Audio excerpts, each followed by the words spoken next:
Bonjour à tous mes petits oiseaux des îles, nous y sommes, nous sommes le jeudi 14 mai 2020 et ce soir c'est la conférence inédite sur comment réussir à bâtir et à vivre une relation amoureuse, saine, durable et harmonieuse. Je suis tout excité à l'idée de vous retrouver ce soir. La salle est complète, 750 inscrits à la conférence. Je me demande même je ne sais pas, je ne vous en parle pas aujourd'hui.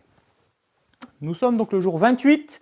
Aujourd'hui, un jour, un conseil. Je vais vous parler d'un sujet qui me tient à cœur, qui est la dépendance affective. Qu'est-ce que la dépendance affective? J'en ai beaucoup souffert et c'est pour ça que je vous en parle aujourd'hui. C'est un sujet qui me tient à cœur car dans de nombreux couples, dans de nombreuses relations amoureuses, l'un des deux partenaires va avoir tendance à totalement s'abandonner à l'autre parce qu'il appelle l'amour. Or, la dépendance affective, ce n'est pas de l'amour. La dépendance affective est un phénomène qui naît naturellement lors de la relation. L'un des deux partenaires va commencer par aimer l'autre, même si on le verra lors de notre conférence de ce soir, aimer prend du temps. Et petit à petit, cette personne, en aimant, va se dévouer corps et âme à travers cette relation et ne va plus vivre que pour cette relation. Cette personne va s'isoler de son environnement, va s'isoler de ses amis, va s'isoler de sa famille, car cette personne va vouloir vivre à 100% sa relation amoureuse et uniquement sa relation amoureuse.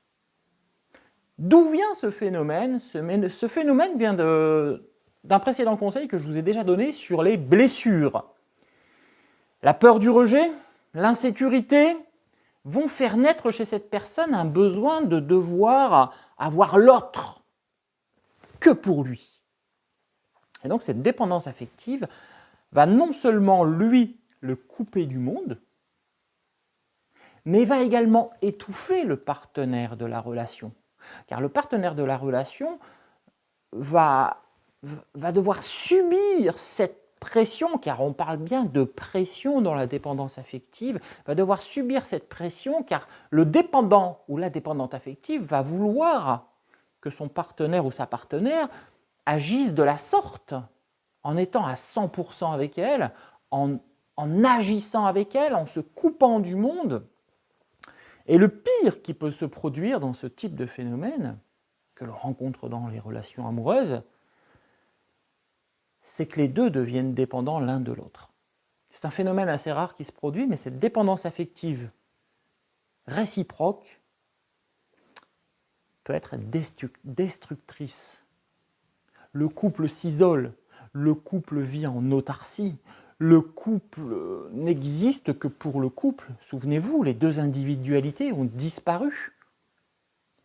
Et là, nous pouvons arriver à certains drames, comme nous avons vu par moments, malheureusement, dans les informations. Vous devez vous rendre compte de cette dépendance affective, la fuir si elle n'est pas chez vous, si ce n'est pas vous qui êtes dépendant affectif, ou en guérir, car vous ne pouvez pas rester dépendant affectif dans vos relations amoureuses, car c'est toxique, ça vous nuit, ça nuit à vos partenaires qui vont prendre la fuite.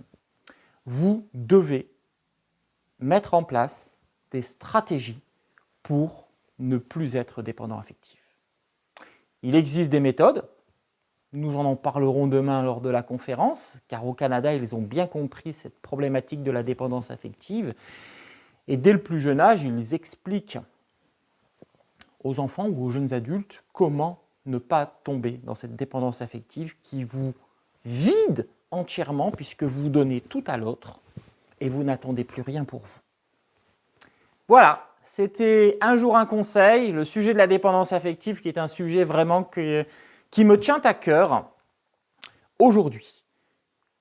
Je ne vous dis pas au revoir, puisque si vous êtes en train de regarder cette vidéo, je suis quasiment sûr que vous êtes inscrit à la conférence de ce soir.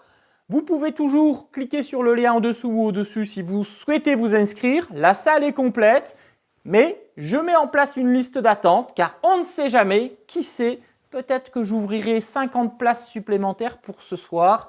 Je suis en train d'y réfléchir. Alors je vous dis à ce soir pour la conférence. À tout à l'heure.